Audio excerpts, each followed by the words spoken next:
Hola, ¿qué tal? Muy buenas. Hoy tenemos con nosotros a dos de los más importantes economistas, tanto a nivel nacional como a nivel internacional. Los voy a dar paso. Uno es Juan Ramón Rayo, está aquí con nosotros. Otro es Daniel Lacalle. Así que lo primero de todos, daros la bienvenida. Bienvenidos. ¿Cómo estáis?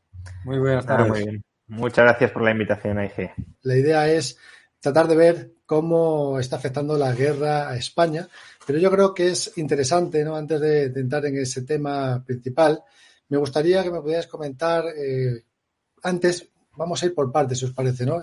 Un poco la visión de España de cómo estaba la economía antes de la pandemia, de dónde veníamos.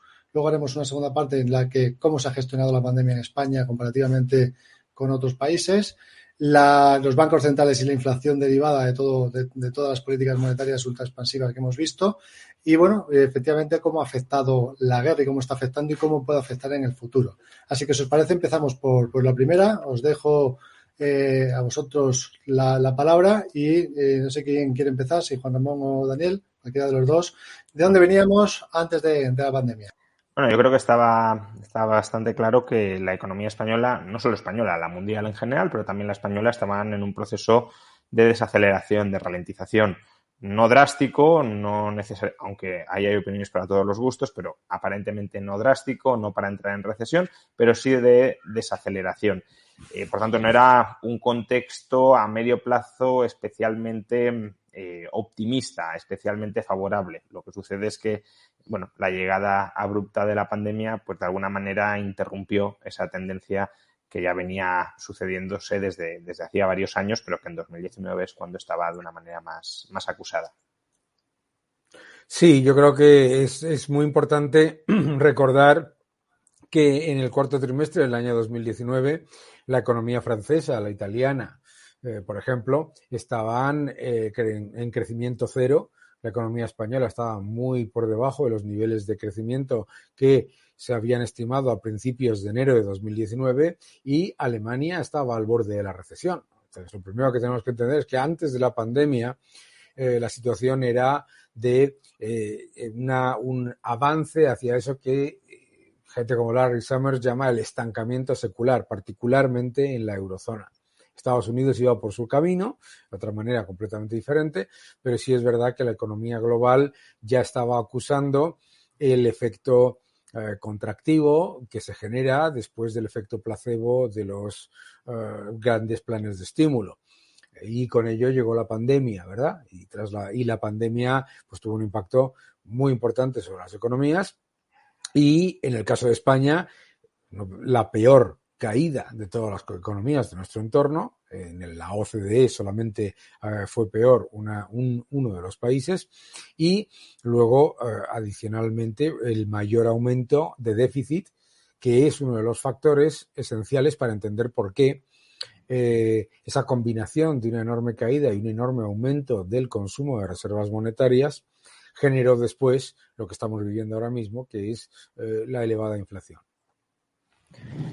Sí, no, desde luego la pandemia golpeó con especial dureza la economía española. Eso yo creo que es algo que hemos visto, que hemos vivido todos, en parte por la especialización productiva de España muy sesgada hacia servicios que sufrieron mucho con la pandemia, claramente el turismo, pero también no lo perdamos de vista porque aquí hubo una reacción especialmente tardía en relación con el nivel de gravedad de la pandemia, con el nivel de penetración de la pandemia que tenía, pues ya a finales de febrero y principios de marzo hubo un proceso de negación absoluta de la realidad en la que estábamos, lo cual retrasó la respuesta.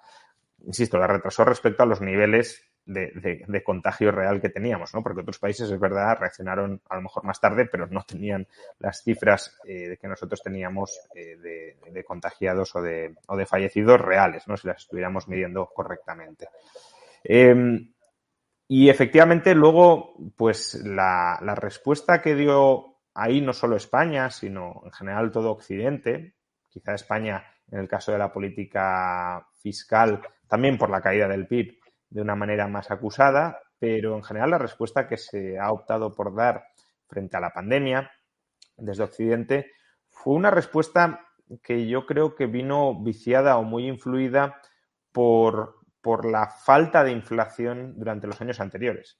Es decir, en la crisis de 2008-2009, que fue una crisis típicamente de demanda derivada de un shock, de un colapso financiero, no de demanda porque te contrae el gasto en inversión, el gasto en consumo, se aplicaron políticas no tan agresivas como las de la pandemia, pero sí agresivas, y no hubo una inflación muy visible.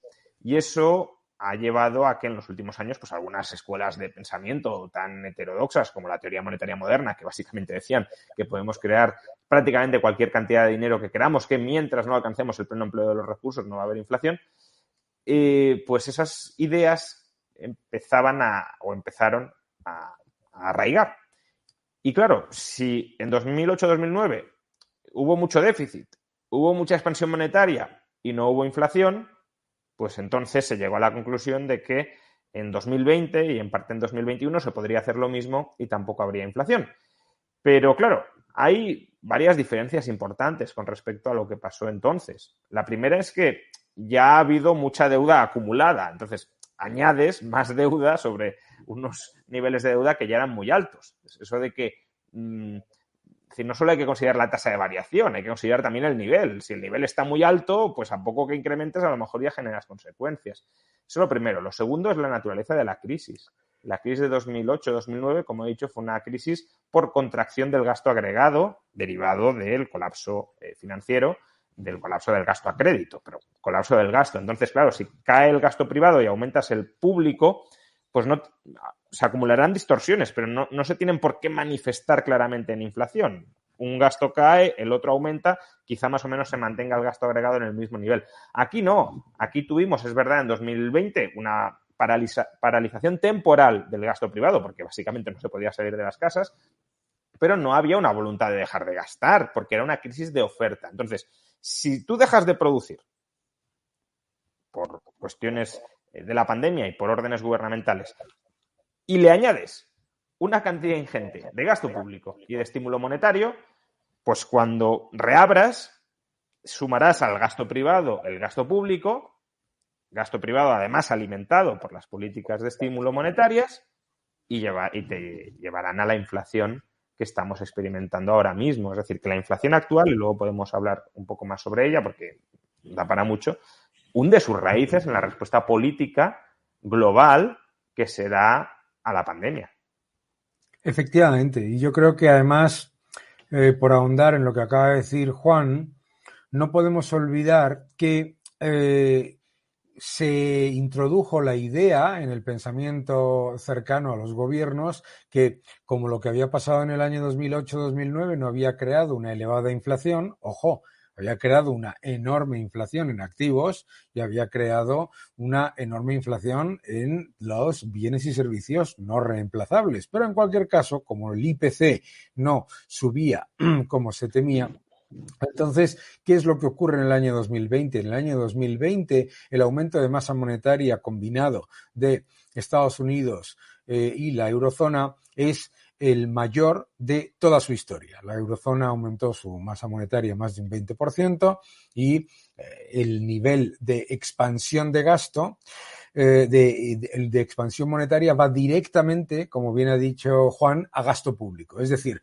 que la traslación de masa monetaria a demanda artificialmente inflada de bienes y servicios es prácticamente 1-1. Y en el caso de Estados Unidos también, porque se empezaron a dar cheques financiados con nuevas unidades de reserva monetaria y claro, eso se une después en la reapertura a la demanda normal, ¿no? Y lo que nos encontramos es que el aumento de reservas monetarias creadas por los bancos centrales se va directamente a financiar gasto público corriente y adicionalmente a aumentar una demanda que solamente se había contraído por una decisión sanitaria, que era encerrar a la gente en su casa ante una pandemia. Y lo que ocurre es que el aumento de masa monetaria no solamente no termina cuando vuelve la recuperación o la reapertura de la economía, sino que los organismos internacionales, como el Fondo Monetario Internacional, etcétera, recomiendan continuar con los estímulos. Y los estímulos no solamente continúan, sino que en algunos casos hasta se aumentan, se añaden nuevos, como fue en el caso de Estados Unidos, ya con la economía en reapertura. Y, por supuesto, la inflación empieza a aparecer y aparece de manera abrupta, como siempre, y con decalaje, como siempre.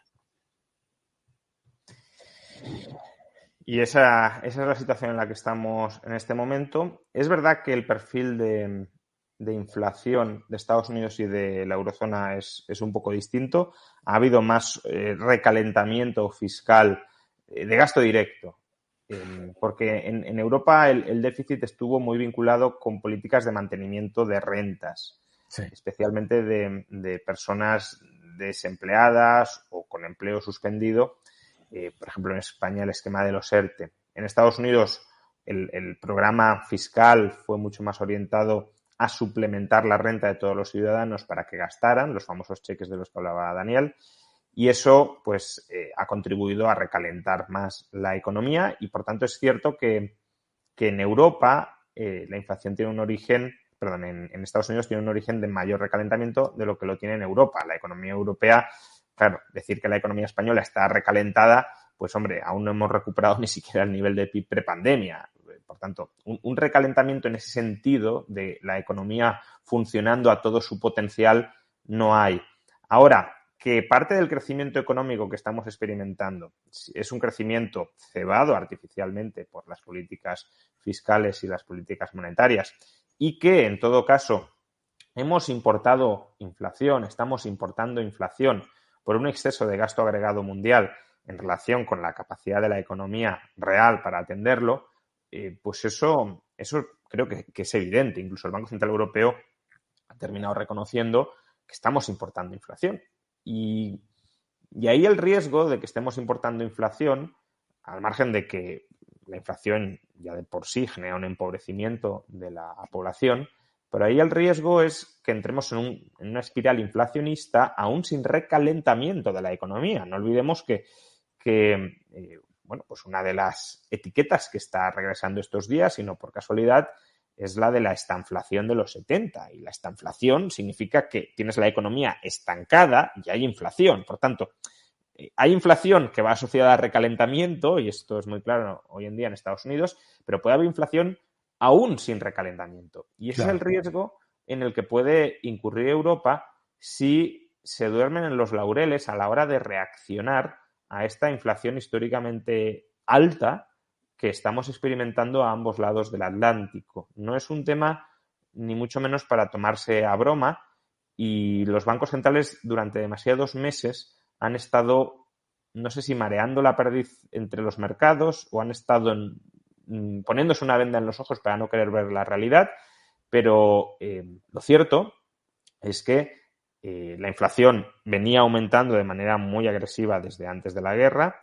Lo cierto es que se tendría que haber reaccionado bastante antes a la inflación. Algunos economistas, incluso yo mismo también, empezamos a hablar del problema de la inflación en marzo del año pasado, es decir, hace más de un año, y las autoridades monetarias han estado ausentes.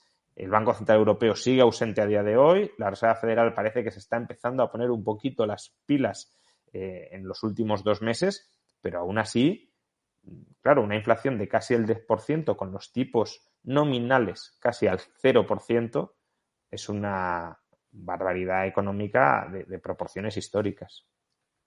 Y además es una barbaridad económica porque lo primero que nos encontramos es un problema de diagnóstico, ¿no?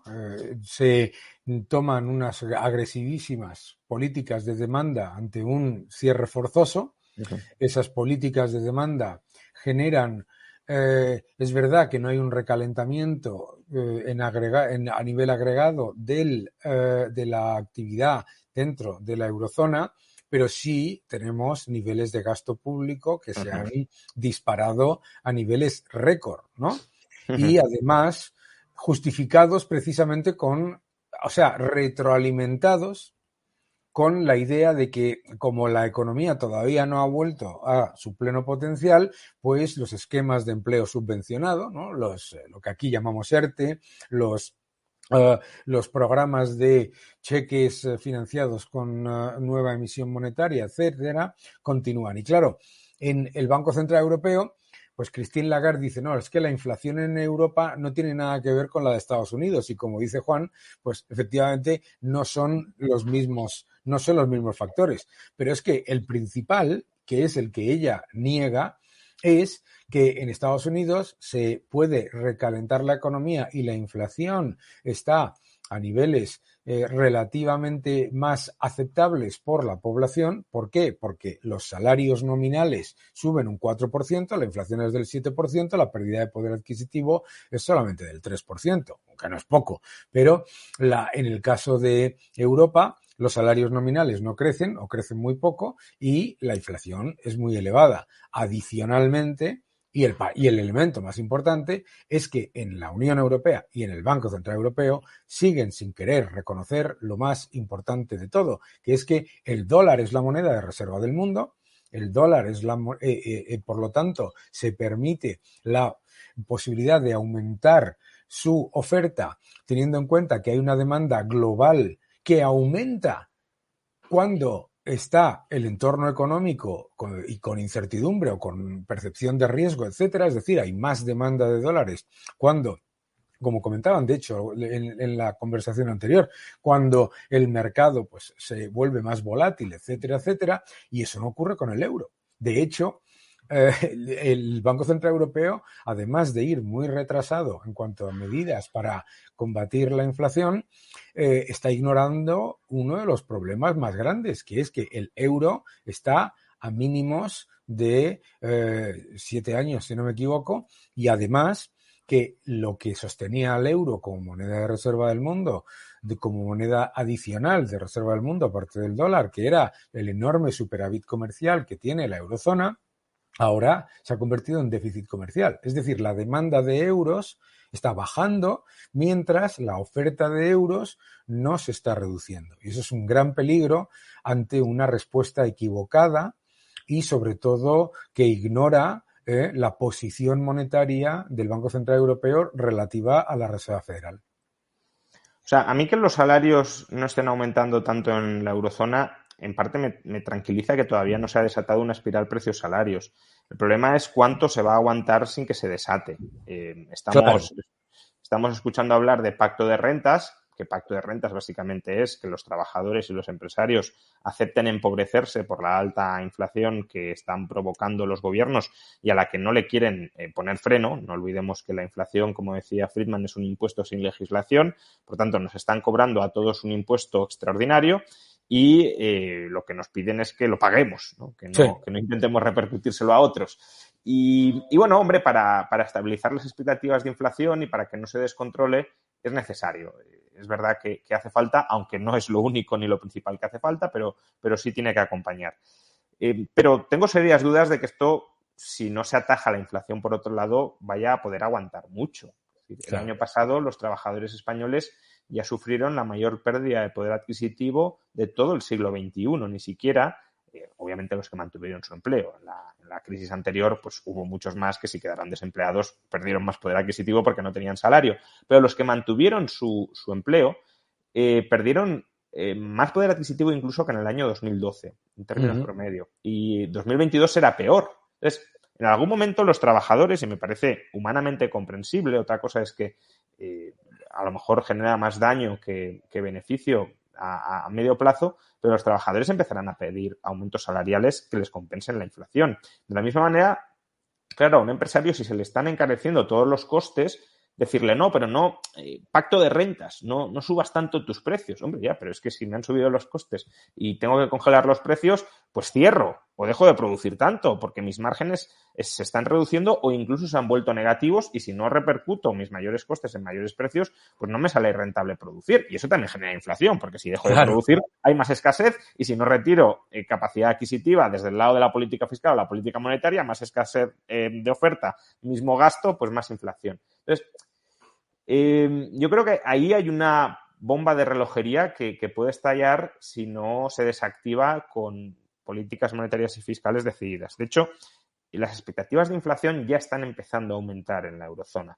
Y eso están empezando a aumentar no para este año o el año que viene, que hasta cierto punto, pues bueno, es comprensible que si la narrativa oficial de que todo esto es por la guerra y demás fuera cierta, pues sería comprensible que aumentara también la inflación este año o el año que viene. No, están aumentando las expectativas de inflación para los próximos 10 años. No es que las expectativas de inflación a 10 años estén en los niveles actuales, ni mucho menos. A 5 años vista la inflación promedio es del 3,5, que casi duplica el objetivo oficial. A 10 años vista es del 2,5, bastante más baja que ahora, pero un 25% más alto estructuralmente que el objetivo del Banco Central Europeo y subiendo. Entonces, claro, si la causa es solamente la guerra o si la causa son los cuellos de botella de la COVID, ¿cómo es posible que la inflación siga dando coletazos 10 años después? Pues o porque las causas no son solo esas, o porque aun cuando fueran solo esas, han terminado penetrando y afectando a las expectativas y, por tanto, independizándose de sus causas originales. Y eso el Banco Central Europeo lo tiene que atajar. Y cuanto más tarde en atajarlo, más costoso, más doloroso va a ser atajarlo en el futuro. Además, es que la idea esta de las excusas sobre la inflación, ¿no? A ver, en una guerra, el precio del petróleo puede subir, pero ante la misma cantidad de dinero, el resto de precios no suben a la vez.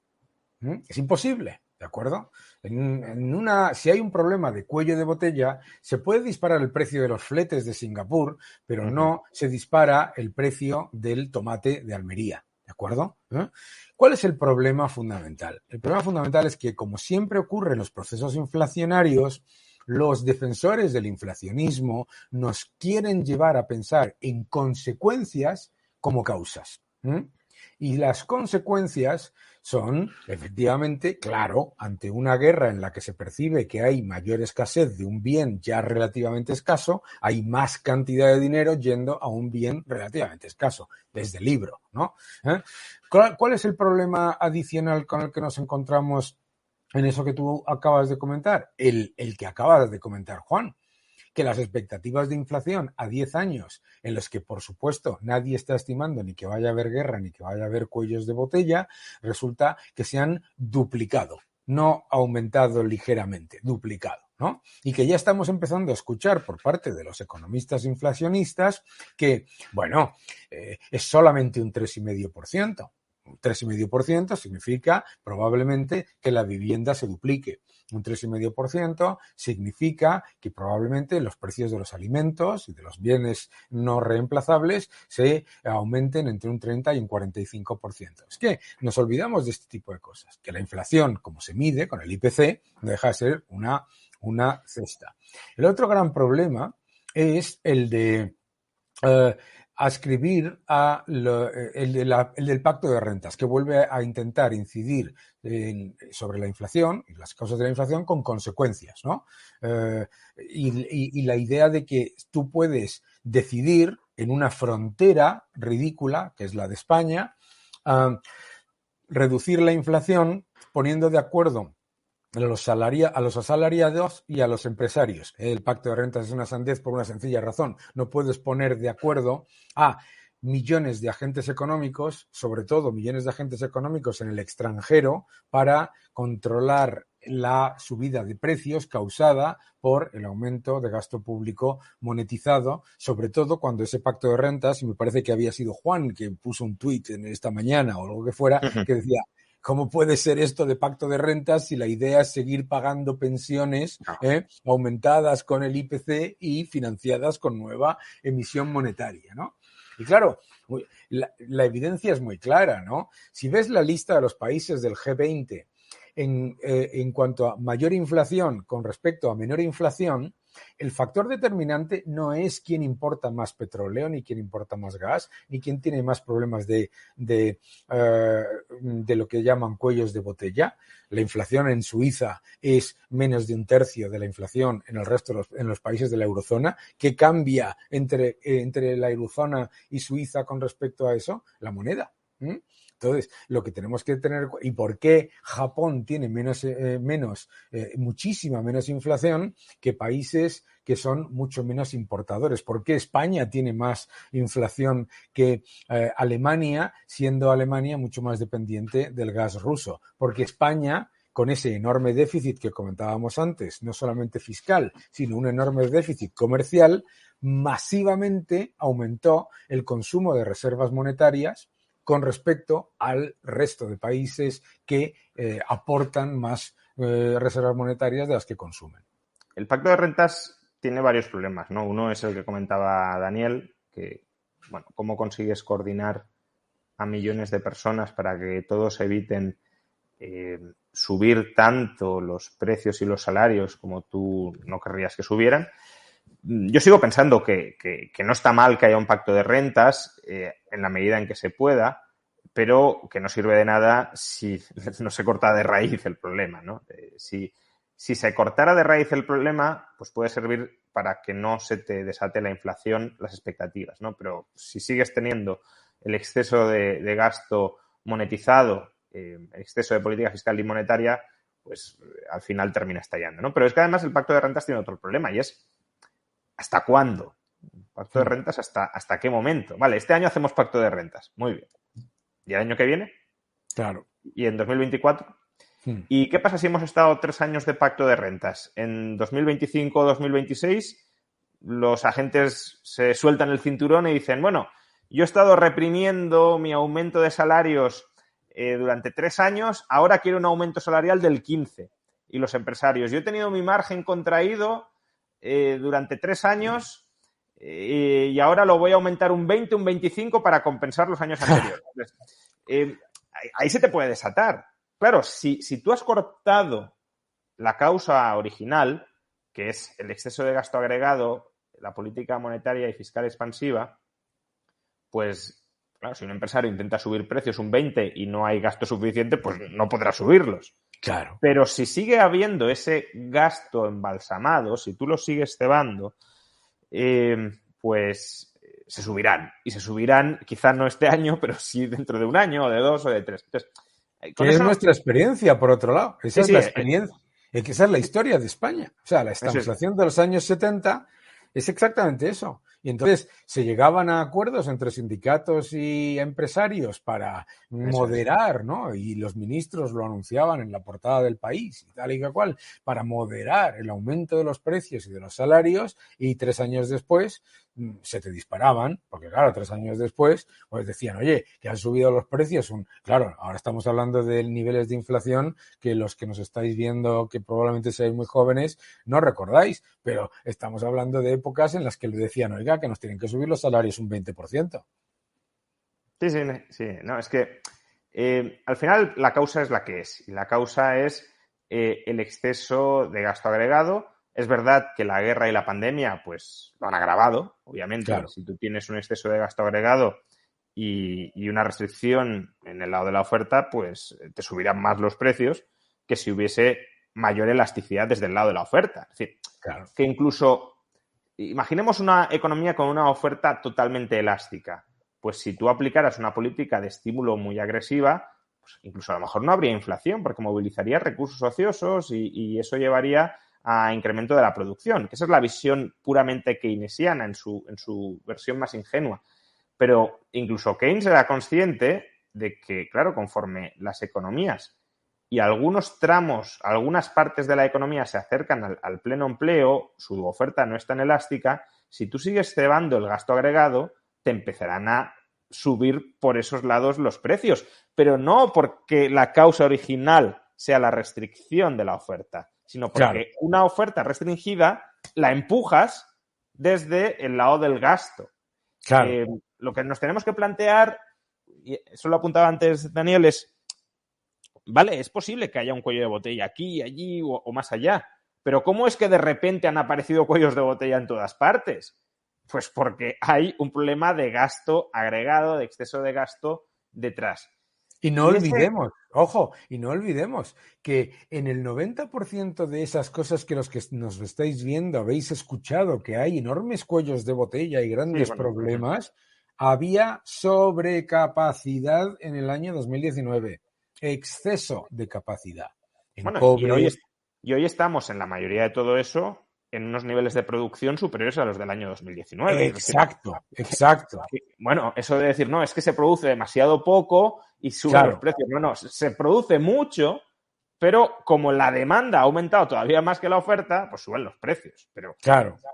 ahora, claro, si tú dices, no, es que, pero no se puede producir todavía más, claro, pero todavía más respecto a qué? Pues respecto a unos niveles de gasto artificialmente inflados, que claro, para que esos niveles de gasto tan grandes no generaran inflación, tienes que presuponer o tienes que demandar o tienes que exigir una elasticidad de oferta que es irreal en el muy corto plazo. Entonces, ahí el problema es que te has pasado cebando el gasto. Y además, supongamos que fuese un problema de producción y que lo que hay que hacer, como es que no se está atendiendo la demanda, es producir muchísimo más. Pero claro, esa demanda es fundamentalmente, o un porcentaje muy importante, artificial, cebada desde el aumento de gasto público. Entonces, si tú haces como se hacía en aquella época, entonces aumentas masivamente la producción, a lo que vas inmediatamente es a una crisis y a un problema de deflación. ¿Por qué? Porque has aumentado masivamente el capital circulante de la economía productiva, has aumentado masivamente la capacidad de producción de una economía basada en una señal de demanda que era artificial. Si lo que está ocurriendo ahora mismo, además, es que es mucho más peligroso, porque además no es solamente directamente aumento de gasto público en general que genera todos estos problemas, sino que además está hiperdirigido. Es decir, está hiperdirigido a actividades muy intensivas en utilización de energía y en utilización de materiales, planes de infraestructura. Ahora viene China y dice, necesitamos un plan de infraestructura, pues añade otro, el 40% de la economía mundial en planes de infraestructura, que significa mucho más cemento, mucho más energía, mucho más aluminio, mucho más acero, mucho más cobre, ¿no? Sí, y por eso si el problema es un exceso de gasto agregado, a lo que vamos a ir tarde... O sea, aquí hay dos posibilidades. O el sector público restringe su gasto o lo restringe el sector privado. Claro.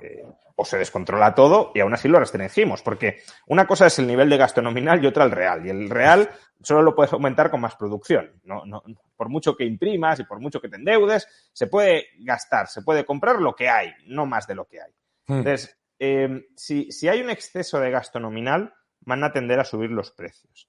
Y subir los precios significa que unos van a poder gastar más y otros menos. Entonces, o gasta menos el sector público para que el sector privado pueda gastar más, o quien va a tener que gastar menos va a ser el sector privado para que el sector público gaste más.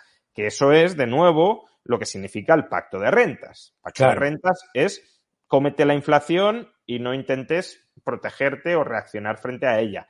Que, insisto, yo lo sigo viendo una política aceptable si se combina con una restricción del gasto público y de la política monetaria. Porque es que si no, lo que tenemos es unos ciudadanos que dicen, vale, yo me sacrifico y no pido un aumento salarial y por tanto acepto una rebaja de los salarios reales, porque la inflación sube más que mi salario.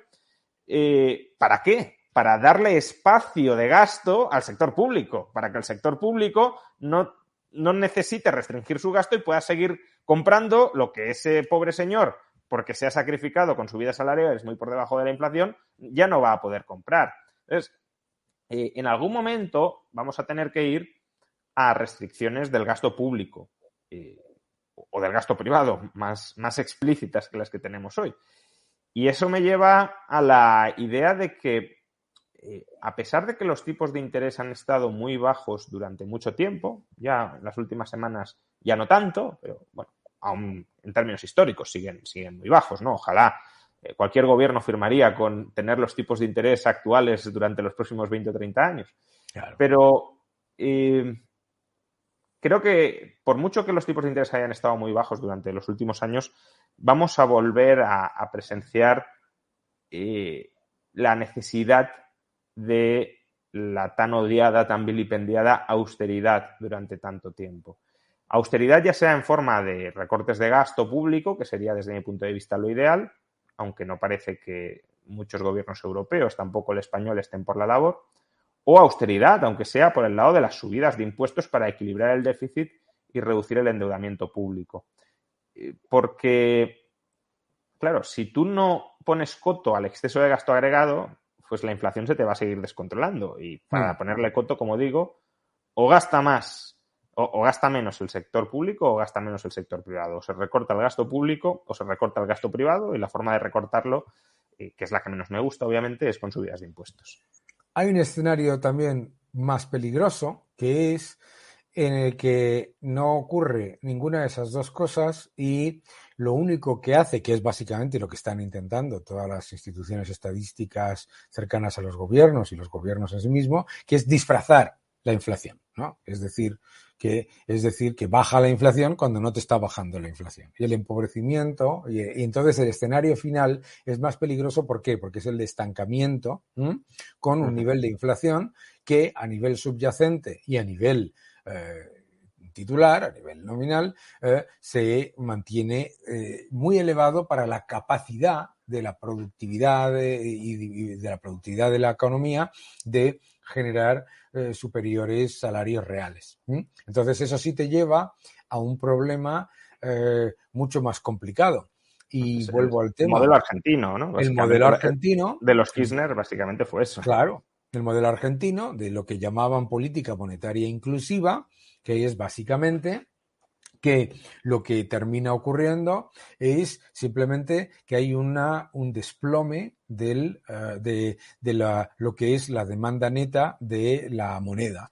Se aumenta masivamente la cantidad de emisión de la moneda y a la vez la demanda de la misma va cayendo o es muy inferior al aumento de emisión monetaria. El gran problema después es que el gran problema con el que se encuentra el Banco Central Europeo es el siguiente. La Reserva Federal es el único banco central del mundo que mira a la demanda real de dólares. Es el único. Cuando la Reserva Federal lanza un programa de estímulos, está pensando en la demanda mundial de dólares. Se puede equivocar, pero está pensando en la demanda mundial de dólares. Cuando piensa en la demanda mundial de dólares, está pensando, además, que cuando empieza a subir la rentabilidad exigida del bono a 10 años de Estados Unidos, los treasuries, la demanda mundial de dólares aumenta porque más gente quiere ese bono antes que bonos de países emergentes, europeos o lo que sea como el activo más seguro. Nada de eso le pasa al Banco Central Europeo. Nada de eso le pasa al Banco Central Europeo. Y el Banco Central Europeo tiene un gran problema, que es que la diferencia entre la rentabilidad exigida publicada de los bonos europeos comparada con lo que sería la rentabilidad exigida de esos mismos bonos con la solvencia y la liquidez que tienen los países, pues está tan alejada que es imposible normalizar, como tú bien dices, y que además no cuenta con ese aumento de demanda. Es decir, el bono a 10 años de España ha pasado del 0,3% al 1 y pico por ciento de rentabilidad exigida y la demanda mundial de bonos de España no aumenta. Por supuesto, como lo entendemos cualquiera. Entonces, el gran problema del Banco Central Europeo es jugar a ser el primo de Zumosol sin ser el primo de Zumosol. Sí, pero yo creo que aquí el Banco Central Europeo, y tanto más cuanto más tiempo pase, se la está jugando. Jugando su credibilidad. Es verdad que el euro no es una moneda de reserva como el dólar, pero bueno, sí es una moneda de segunda reserva, ¿no? Sí. No es verdad que cuando hay una crisis no aumenta la demanda de dólares como puede aumentar la de euros, como puede aumentar la de dólares, pero bueno, sí aparece dentro de la cartera de los bancos centrales extranjeros, sobre todo por el prestigio que tenía el marco y que en cierto modo hereda el euro. Pero claro, esa moneda de reserva, de segunda reserva global, depende de que el emisor de esa moneda sea capaz de señalizar hacia sus tenedores que se preocupa por el valor de esa moneda. Claro. En el caso del Banco Central Europeo, lo tiene bastante fácil para demostrar que eso es así. ¿Por qué? Porque en sus estatutos su única obligación es controlar los precios. Pues, bueno, yo veo el euro y veo que el emisor del euro, la ley le obliga a que solo se preocupe por el aumento de precios. Pues, en principio, puedo creer, puedo confiar en que esos señores que están puestos ahí y que están obligados por su propia ley a controlar la inflación, la van a controlar. Pero claro, esta es la primera vez en casi 15 años en la que el Banco Central Europeo se tiene que arremangar para combatir la inflación. Claro. Y si en este contexto, pues hasta ahora prácticamente ponías ahí un piloto automático, un pingüino, ponías cualquier cosa e iba solo, no se descontrolaba la inflación. Pero si en este momento, que es cuando el banquero central realmente tiene que demostrar cuáles son sus prioridades, las prioridades son mirar para otro lado y decir, bueno, una inflación de casi el 10%, pues no tenemos nada que hacer, no tenemos nada que ver con eso, vamos a aguantar, vamos a seguir manteniendo tipos de interés al 0%, pues entonces yo creo que el mercado en algún momento se empezará a preguntar.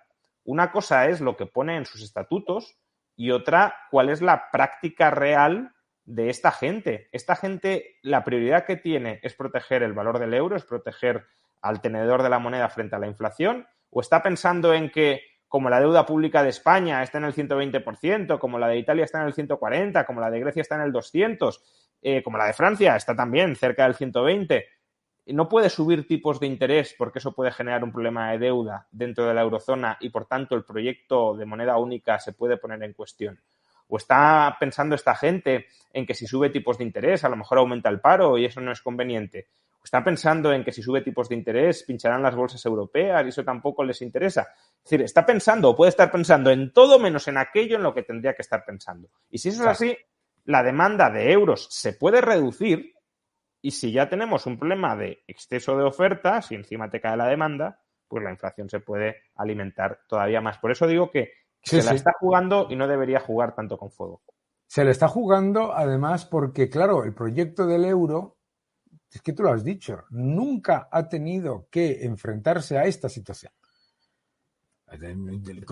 Draghi dijo, haremos todo lo que haga falta y será suficiente y no se preocupen.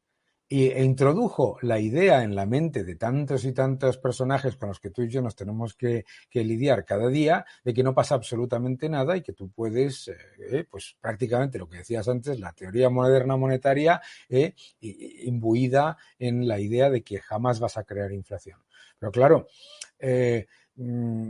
había un factor ahí que jugaba muy a nuestro favor, que era una economía mundial que crecía muy por encima de la Unión Europea y una posición exportadora de la eurozona absolutamente espectacular que generaba una entrada de reservas constante, brutal, por el superávit comercial de la eurozona. Eso ha mantenido al euro como una moneda de segunda reserva sin problema. ¿Qué es lo que pasa ahora? Que no tienes ese colchón, y encima te encuentras con que, claro, te dicen los rusos que tienes que pagar el gas en rublos y resulta que ya hay 10 países que empiezan a pagar el gas en rublos, que significa vender euros para comprar rublos. No es una buena idea para ni la inflación ni para la credibilidad del euro. Segundo, que no tienes el superávit comercial. Y tercero, que la Unión Europea, la eurozona, jamás ha conseguido fortalecer la balanza financiera, que es también la otra parte que mantiene al dólar como la moneda de reserva del mundo. Por lo tanto, efectivamente se está jugando la credibilidad y no ayuda tener a una persona que habla más sobre cambio climático que sobre inflación cuando hace anuncios de política monetaria. Bueno, y eso además también me lleva a otra reflexión, ya no tanto vinculada con la política monetaria, aunque también, ¿no? Es decir, la creciente politización del Banco Central, tanto el primer espada como el segundo espada del Banco Central Europeo son expolíticos y porque no proceden de las estructuras de la banca central de las distintas naciones de la eurozona, sino que vienen de gobiernos nacionales que incluso pueden tener aspiraciones políticas, como las tenía Draghi, claramente, cuando termine su mandato y que, por tanto, están pasteleando y politiqueando desde sus cargos, gestionando la moneda sin gestionarla bien, ¿no? Pero al margen de esto, que también es para motivo de reflexión. Si fuera cierto, ¿no?, que este tema también es importante y no lo hemos tocado, si fuera cierto que la inflación solo viene desde el lado de la oferta, bueno, pues habría que tomar medidas para flexibilizar esa oferta, para facilitar que la oferta aumente. Pero nos están diciendo no, y de esto tú, Dani, puedes hablar muchísimo más que yo y con más criterio, claro, pero se nos está diciendo no, es que es un problema de que el precio del gas está aumentando. Vale, ¿y Europa qué está haciendo para incrementar la producción, ya no externa, sino interna de gas? Claro. No, aquí es que no lo permitimos, aquí lo prohibimos todo, ¿vale? Entonces, ese cuello de botella es un cuello de botella natural, económico o político y regulatorio. Y aunque yo he defendido que la inflación tiene causas en la demanda, creo que si vamos a un escenario de ralentización económica como consecuencia de la necesaria restricción política fiscal, política monetaria que vamos a ver, ese escenario de restricción desde el lado de la demanda se tiene que acompañar de una liberalización, flexibilización desde el lado de la oferta, para que la caída y la reestructuración no sea tan dura y se pueda remontar el vuelo lo más rápidamente posible. Pero ese discurso, de nuevo, está ausente en Europa. Está inexistente y además está inexistente. Claro, pensadlo por un momento. Estamos hablando de pacto de rentas, pero dependemos del aluminio, del trigo, de la cebada, del cobre, del níquel, del polisilicio, del petróleo, del gas, del carbón. De todo dependemos de otros, porque nosotros hemos negado la decisión de poder producir algo. Entonces, incluso las personas que desde la falacia keynesiana intentan decirnos que es un problema de producción, jamás podrían solventar ese problema de producción. Claro, el otro día decía alguien, no, pues se soluciona todo poniendo paneles solares. Se soluciona todo poniendo paneles solares, ¿y qué te va a costar el polisilicio? ¿Y de dónde sale el polisilicio? ¿De Valladolid? ¿De Dortmund? No. Claro, ¿y de dónde va a salir el cobre y el aluminio? Etcétera, etcétera. O sea, el gran problema que comentabas antes de la inflación importada es muy importante, porque es lo que te lleva al problema que ha hecho que tantos países emergentes se encuentren con un problema de inflación estructural y además de pérdida constante de confianza en la moneda local. Hablábamos antes de Argentina, pero son muchos otros. Que es que en el caso de Estados Unidos exporta inflación al resto del mundo. Estados Unidos aumenta la masa monetaria en dólares, las materias primas cotizan fundamentalmente en dólares, hay más dólares para la misma cantidad de materias primas y la inflación aparece en esas materias primas.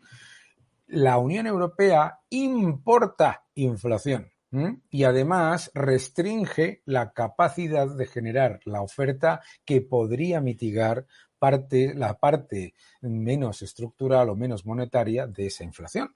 Entonces, las herramientas que tiene el Banco Central Europeo no le gustan a ningún gobierno europeo, porque son solamente, lo has dicho claramente tú, son solamente dos, que es subir los tipos de interés, que significa que los estados se van a financiar más caro, o retirar la cantidad de dinero, no el aumento de la cantidad de dinero, sino retirar la cantidad de dinero del sistema, que significa que los estados también tienen menos capacidad de financiarse.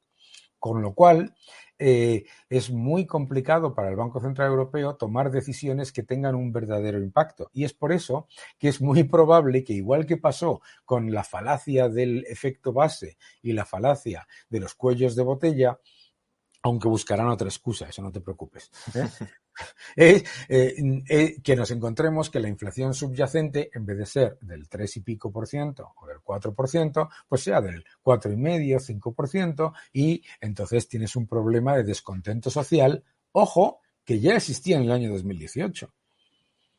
Sí, bueno, es que se está hablando de que una inflación subyacente del 3,5 pues no es para preocuparse. Yo creo que estamos perdiendo un poco, de hecho, la perspectiva del debate. Es decir, o sea, no digo aquí, digo en la esfera pública. Y la estamos perdiendo porque también se nos están desanclando a nosotros mismos las expectativas de inflación. Es decir, claro, una inflación subyacente del 3,5 ya es una barbaridad para que el Banco Central Europeo reaccione Claro, como en Estados Unidos está en el 7 y como la general está en el 10, pues decimos, bueno, pues tampoco es tanto. No, es que la perspectiva, el punto de referencia que hemos de tomar no es el 10 o es el 7, es el 2, que es el objetivo a medio plazo del Banco Central Europeo. Y si la subyacente supera ampliamente el 3 y además no muestra signos de moderación, pues ahí tienes una luz roja muy evidente, muy clara, y que no se esté reaccionando ante la misma, que, bueno, pues están subiendo todas las inflaciones subyacentes y nada, decimos que Estados Unidos está peor y que la general está peor y, bueno, ya, pero es que tu misión, tu único cometido, para lo que existes, para lo que se te ha creado, porque si no directamente le daríamos la imprenta al gobierno, es para que controles la inflación. Y si se te está descontrolando y no lo estás haciendo, pues incurres en un problema de falta de credibilidad. Y no nos olvidemos lo que comentaba Alan Greenspan en su época, ¿no? Que es el dólar invita a todo el mundo a beber, pero el que paga es el último, ¿sabes? Y que nos vamos a encontrar con un problema de credibilidad muy importante, porque claro, piensa que la credibilidad del euro está predicada en la idea de que, entre comillas, que esto lo llevamos oyendo ya, yo no sé ni cuánto tiempo, porque si lo repiten otra vez va a parecer una canción de status quo, que Alemania no lo va a permitir. Pero Alemania lo permite todo. ¿Vale? Entonces, el gran problema al que se enfrenta Europa y además es que la urgencia para tomar medidas a nivel europeo pues es muy diferente. Es decir, la inflación en España es del 9,8%, en Francia es del 4,5%. En Francia no existe el debate de pactos de rentas y de todo esto, aunque la inflación sigue siendo un problema y la principal causa de debate entre Macron y Le Pen. Pero claro, es la mitad que en España. Claro. Y esto nos vuelve a hablar del problema de la Unión Europea y de la eurozona en sí mismo, que es que mientras en Estados Unidos el diferencial entre inflación entre Alabama y California pues es un punto y cuarto, en el caso de Europa estás hablando del doble en algunos casos, y en el caso de las antiguas repúblicas de todos los países bálticos, etcétera, te estás encontrando pues que el diferencial puede ser de hasta 3 veces, ¿no? En resumen, yo creo que lo que podemos decir es vamos hacia una política fiscal probablemente más restrictiva como única vía para controlar la inflación, y cuanto más tarde el Banco Central Europeo en reconocerlo, más va a costar, más vamos a sufrir. Pero no hay muchos más caminos. Es decir, el único camino, la única vela en la que pueden poner y se pueden encomendar es que la inflación se solucione sola a lo largo de este año. Claro. Pero es que incluso eso tienes el peligro de que te estallen en expectativas de inflación, como ya está sucediendo, y por tanto ni siquiera eso te valdría. De modo que o subes tipos de interés, y no digamos ya si los sube Estados Unidos, si no los subes tú, con lo cual importas todavía más inflación porque se te deprecia el euro, como antes decías que venía sucediendo, y por tanto importas más inflación, salvo que cierres el grifo, y si cierras el grifo y se te encarece todo dentro y fuera, pues es más pobreza, que es a corto plazo el camino que hay que pasar para combatir la inflación. Pero como eso no se quiere asumir, pues no se cierra el grifo y se sigue cebando el gasto a un nivel nominal más elevado respecto al encarecimiento de los precios, ¿no? Es que además yo me temo que puede haber una señal falsa, ¿no? Que es, por ejemplo, pues el petróleo subió a $120 el barril, ha bajado a 100 más o menos, y entonces, ¿qué tienes? Ya tienes a una enorme cantidad de economistas del Banco Central Europeo diciendo, hombre, pues mira, ya está, ya la inflación ha tocado el máximo y por lo tanto no hay que hacer nada, ¿no? Claro, ante eso además, y con la presión política, fíjate, en las elecciones francesas, pero aquí en España el debate es exactamente el mismo, como el debate es solamente a niveles incrementales de gasto. Nadie está hablando de reducir el gasto, está hablando de reducir el déficit vía ingresos, como dices tú, subiendo impuestos, o En el caso de Francia, reducir el déficit vía magia, porque Macron dice que lo va a reducir al 3%, subiendo masivamente los gastos y bajando los impuestos, pero va a ser un crack, ¿no? Yo creo que el gran problema, además, va a ser que claro, de momento, pues los gobiernos dicen, oye, pues es verdad que hay una elevada inflación y que hay una preocupación en la sociedad, pero los ingresos fiscales están subiendo, pero el consumo va más o menos bien, pero los PMIs, los índices manufactureros, están todavía en expansión, ¿verdad? Claro, nos falta la parte en la que tú comentabas, nos falta la parte en la que empieza la destrucción de demanda. Y la destrucción de demanda llega, porque no existe la demanda inelástica de todo, ¿verdad? Tengamos claro que la inflación en algún momento tiene que tocar techo. Hombre, claro. No va a seguir subiendo continuamente. Y, hombre, que nos quedáramos o que siguiera subiendo con respecto a los niveles actuales, que no es descartable durante algunos meses más, pero ya es algo exagerado. A mí, que se vaya a consolidar la inflación en niveles del 10, del 11, pues no es algo que me preocupe especialmente porque creo que no es el escenario, al menos de momento. A mí me preocupa que se consolide una inflación a medio plazo del 4 o del 5, claro. que, como decía antes, ahora nos puede parecer, bueno, pues si solo es del 4 o del 5, tampoco es para tanto, pero es que precisamente eso ya muestra que se están desanclando las expectativas, porque nos conformamos, estamos de acuerdo con una inflación que duplica el objetivo a medio plazo.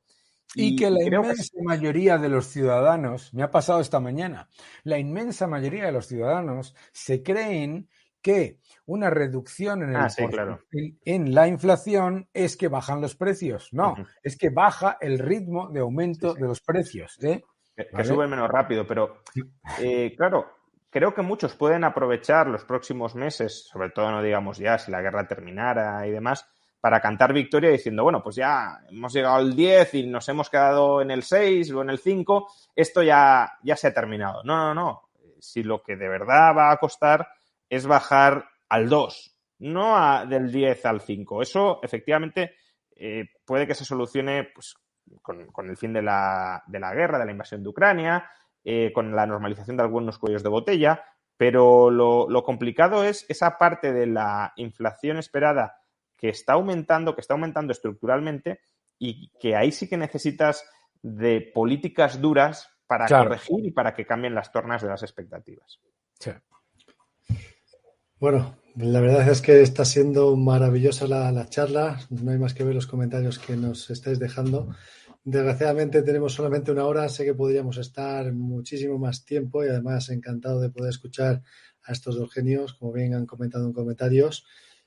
Solamente veo que hay una pregunta que quizás sí que se pueda responder. No sé si os la voy a lanzar, que sería: ¿qué haréis vosotros para combatir la inflación, para combatir esta inflación tan alta? Es cierto que habéis comentado algunas cosas, ¿no? Como sois más duros, pero bueno, si lo queréis comentar un poquillo más. Bueno, yo creo que hay que combinar una política restrictiva monetaria y fiscal. No nos olvidemos de la fiscal, porque muchas veces hacemos hincapié en lo monetario, que quizás ha sido lo más visible, pero la fiscal también tiene gran parte de la responsabilidad y a medio plazo, además, de nada sirve controlar la monetaria si no controlas la fiscal. Es decir, si el Banco Central Europeo pone los tipos pongamos por caso al 5 o al 6%, y los gobiernos se mantienen con los déficits actuales, pues o quiebran los gobiernos o tienen que reducir el déficit, ¿no? Entonces, restricción monetaria y fiscal, restricción además fiscal por el lado del gasto, porque ahora está volviendo bueno, era esperable que sucediera, pero está volviendo a emerger un discurso de no se pueden bajar impuestos porque eso genera inflación. Hombre, es verdad que si tú financias la bajada de impuestos con déficit, eso puede generar inflación, pero la puedes financiar con recortes del gasto, ¿no? Entonces, reducción del déficit público con posible rebaja de impuestos si recortas lo suficiente el gasto público para ello, y eso sí, combinándolo con un pacto de rentas que en realidad es simplemente una llamada a la calma en la senda de las expectativas de inflación. Es decir, señores, vamos a controlar esto, no se suban a la parra subiendo o pidiendo subir precios y salarios. En un par de años la inflación habrá desaparecido, pero habrá desaparecido porque nos lo estamos tomando en serio y vamos a adoptar las políticas necesarias para ello, no porque simplemente creamos que esto vaya a desaparecer solo. Y luego, además, también estaría muy bien como hemos comentado antes, políticas desde el lado de la oferta, pues liberalización de sectores, rebaja de aranceles, por ejemplo, que contribuyan también desde ese lado de la oferta a bajar precios. Yo, por añadir, porque estoy totalmente de acuerdo, primero, yo creo que un pacto de rentas sería completa y absolutamente ineficaz y además generaría mayores problemas a medio plazo por una sencilla razón. España es un país fundamentalmente importador y lo único que ibas a hacer va a ser destruir los márgenes de las pymes y destruir los salarios reales de los ciudadanos. Y además, sobre todo, un pacto de rentas en el que el gobierno gasta más y nosotros ganamos menos, pues no es un pacto de rentas, es un pacto de extracción de rentas. Entonces, ¿qué es lo que tiene que pasar? Lo primero que tiene que pasar es que tiene que haber una reducción inmediata del gasto corriente, particularmente todo el gasto que se está monetizando y que es muy intensivo en importación de bienes y servicios, sea energía o lo que sea, etcétera. Hay que reducir ese gasto y hay que hacerlo urgentemente, ¿no? Hay que reducirlo urgentemente porque ya es un problema previo a la pandemia. El segundo elemento que hay que hacer es una fortísima liberalización que aumente la capacidad de importación y diversificación de fuentes de suministro. Es decir, no vas a controlar la inflación si decides reducir o limitar las importaciones de posibles vendedores que puedan ofrecer el producto mejor y más barato por decisión política. Entonces, el problema es que ninguna de esas dos cosas se van a hacer. Y el tercer elemento, que yo creo que es muy importante también, es uno de los problemas por los que España tiene una inflación más alta que el resto de los países de nuestro entorno, es que tiene una enorme cantidad de impuestos encadenados en unas cadenas de suministro que están muy desagregadas y que son empresas muy pequeñas, en el transporte, la distribución y la comercialización agrícola, etcétera, etcétera, etcétera. Entonces, lo que hace falta es reducir la carga regulatoria y burocrática que permitiría agregar y fortalecer esa parte. Es decir, si tú tienes un fuerte componente de grandes empresas en comercialización, distribución y suministro de productos agrícolas, como ocurre en Holanda, pues esas empresas a lo mejor pueden absorber parte de la subida de costes y no trasladarla a los consumidores. Pero desde luego no lo puedes hacer cuando tienes un ecosistema de centenares de miles de microempresas que, si les sube la gasolina un 50%, tienen que subir el coste un 50%. Pues ya tenemos perfectamente respondida la pregunta. Sé que, al igual que todos vosotros, yo también me quedaría encantado de poder seguir escuchando a Daniel y a Juan Ramón. Me despido de vosotros, Daniel. Muchísimas gracias, Juan Ramón. Ha sido un lujo y un placer. Muchas gracias a vosotros. Muchísimas gracias. Hasta otra. Muchas gracias. Fuerte abrazo.